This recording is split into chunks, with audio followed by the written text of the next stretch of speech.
Grand-père ne m'a pas reconnu hier quand on a été le voir à la maison de retraite. Il m'a embrassé, c'est vrai, et il a touché avec sa main la médaille que j'ai autour du cou, comme pour la caresser entre son pouce et son index. En même temps, il bredouillait comme s'il voulait me dire quelque chose. Maman lui a dit alors, tu reconnais Noémie?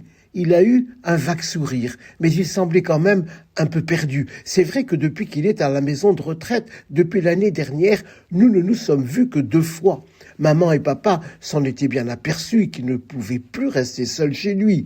Après la mort de grand-mère, mes parents avaient remarqué qu'il déraillait de plus en plus. Il se croyait toujours au temps de Mitterrand, et une nuit, il était sorti en pyjama pour aller taper à la porte des voisins en leur disant que des voleurs étaient entrés chez lui. Papa et maman avaient été appelés par les voisins et ils étaient partis le rejoindre en voiture. En arrivant chez lui, 1 heure après, tout était sans dessus-dessous dans la maison, mais rien n'avait été volé. Les voisins l'avaient reconduit chez lui et essayaient de le rassurer en attendant.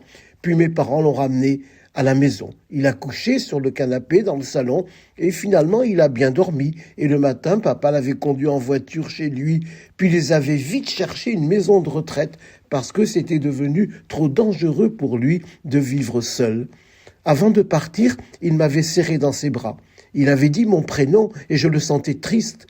Pourtant, il souriait. Il avait dans sa main une médaille avec une chaîne et il me l'a donnée en disant que c'était la médaille de ma grand-mère.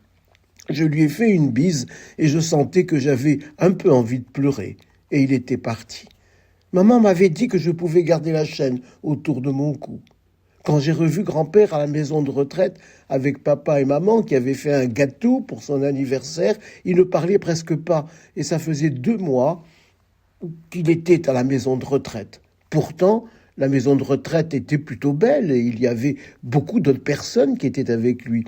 Maman a parlé à grand-père de la recette du gâteau aux cerises, le même que faisait grand-mère, mais j'ai l'impression qu'il avait tout oublié. Et puis après, on est reparti. J'avais pleuré en sortant parce que je sentais bien que je n'étais plus dans la mémoire de mon grand-père.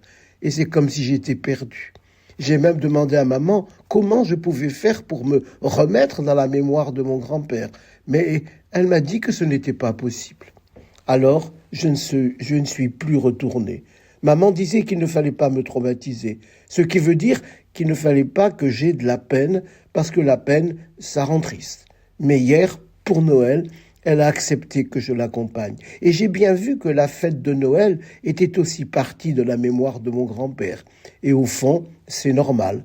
Quand les enfants disparaissent de la mémoire des grands-pères, Noël disparaît aussi, parce que Noël, c'est la fête des enfants.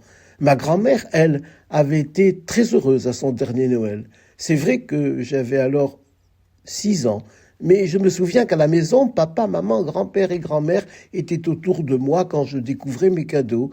Et ils m'avaient dit que le Père Noël les avait déposés entre le sapin en lumière et la crèche où dormait l'enfant Jésus. Aujourd'hui, j'ai 10 ans. Je viens d'entrer au collège et il y a longtemps que je ne crois plus au Père Noël. J'ai retrouvé une photographie de ce dernier Noël avec grand-père et grand-mère. J'espère qu'ils se sont retrouvés au ciel parce que j'ai eu peur qu'en mourant, avec sa mémoire qui était partie, grand-père ne retrouve plus grand-mère. Maman m'avait un peu rassuré en me disant que c'est une maladie du cerveau qui enlève la mémoire, mais qu'au ciel, on n'a plus besoin du cerveau pour se rappeler de sa vie. Mais j'aimerais quand même qu'un jour, les enfants restent dans la mémoire de leurs grands-parents, même pendant leur vie sur Terre.